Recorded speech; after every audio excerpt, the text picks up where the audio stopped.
You found it. Your home for the best content on your favorite team, the Fighting Tigers of LSU. Do us a favor. Subscribe to the channel. Leave your comments below. Be sure to smash that like button.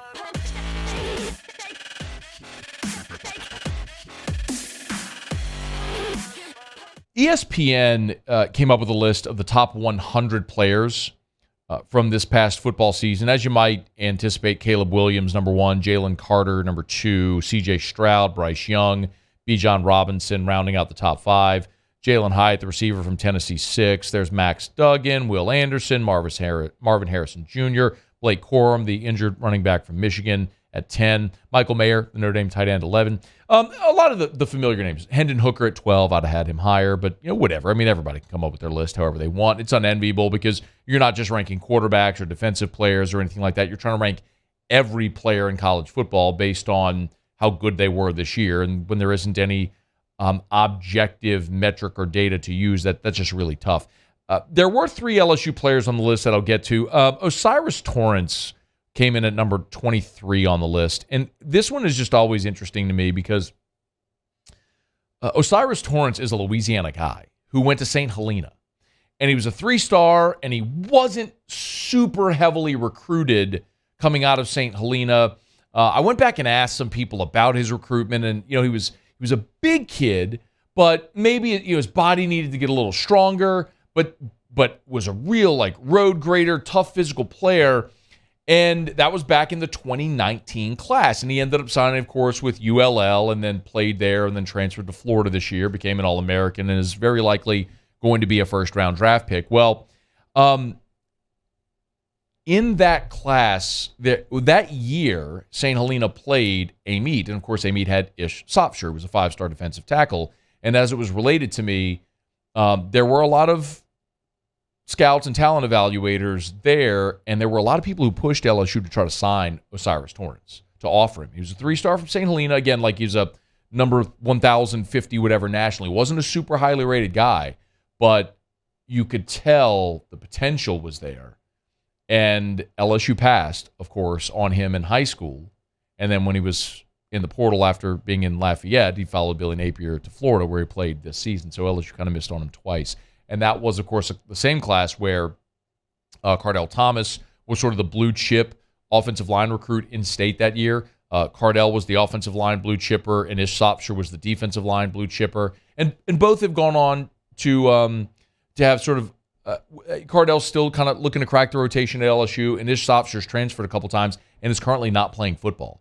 So it's just interesting that the one that got away was the one that seemed to have the most potential, the biggest upside that didn't get the offer. But what could have been had O'Cyrus Torrence been offered by LSU back then. But it's what it is. So congrats to him on a Louisiana guy who had a great career and is likely going to go on and be a first-round draft pick.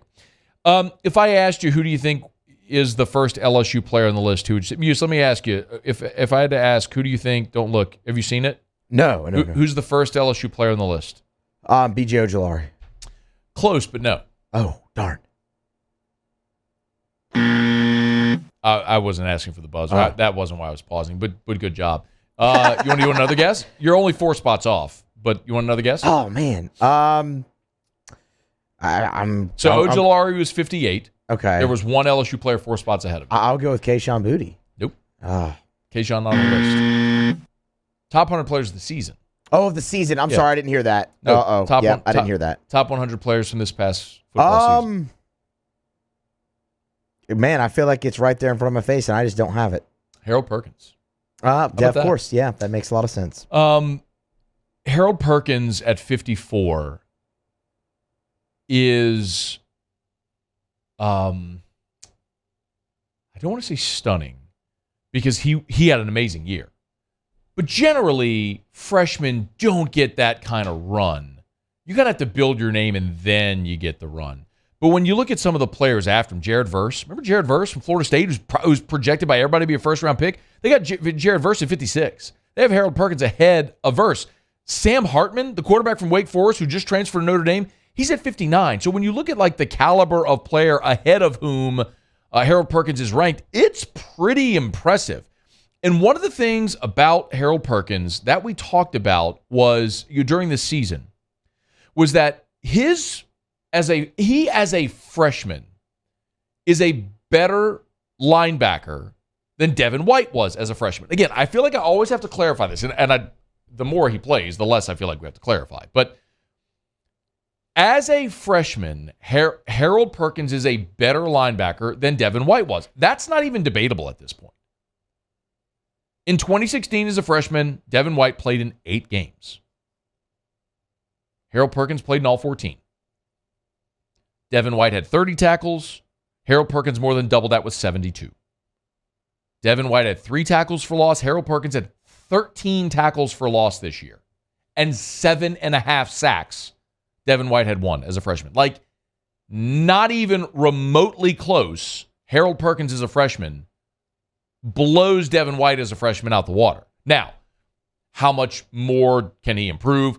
Devin White obviously hit a parabolic run-up and became the best linebacker in college football in the top 5 draft pick. So I'm not trying to say that there's no comparison between the two and Harold Perkins so much better. I'm only saying as a freshman, which is something we talked about during the season, and now it's been validated clearly. And it's very exciting moving forward. B.J. Ojulari, 58, and the only other LSU player on the list, some of you are going to have to cover your ears. Boy, are you not going to like to hear this.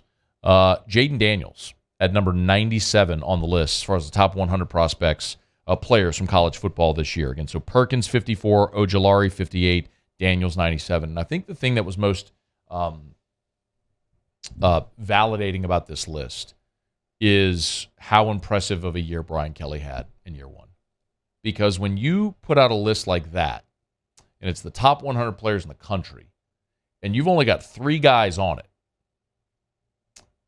and one of them's a freshman linebacker, the other's a veteran guy who might go on to be a first-round draft pick and be Joe Ojulari, and then Jaden Daniels at 97. It is so validating of how impressive a year Brian Kelly had in year 1. Because you're not loaded up with top-tier veteran talent there. Essentially what this is saying is your best player was a freshman linebacker.